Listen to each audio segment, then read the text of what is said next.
Okay, so making sure that I have the tooth up, I'm going to do a straight line on top of what I've just done. Lambeth didn't do a straight up, but we're doing Lambeth style, so we are going to do it.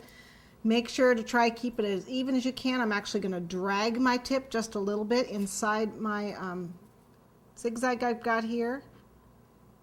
Moving your whole arm.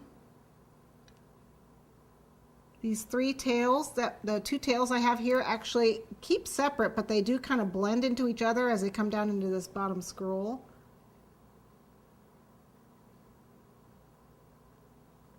Okay, and then the bottom scroll here. Come up and around. And try not to leave what I just did there. You can again use the damp paintbrush to adjust the lines if you need to adjust them.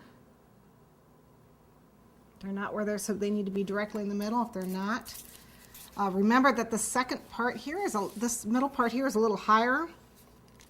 A lot of times it's easier to do the inside scroll first, the smaller one first. You can do them in any order, but it's sometimes easier to do this first. Then come back.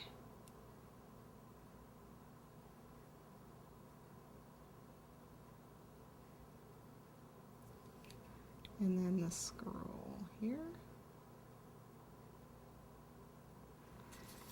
And basically this point here should be coming right out of the scroll. Should be just a little bit longer. I don't quite have it long enough, but I've got plenty to practice on. Damp paintbrush, not wet, but damp, to help move a line if they're not where they're supposed to be. A little bit of air there.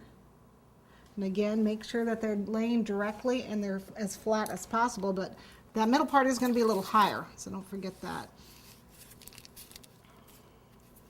So, like I said, you can start with this inner one first if you want, if you find that easier. Keep the tooth. The tooth is up, so you have a valley. This should be coming right out of that C scroll. I'm dragging the tip slightly. And then around.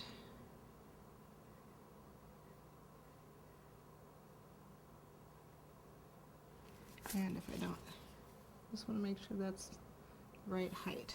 Okay, so you see I've joined here. Make sure these are nice and fluid.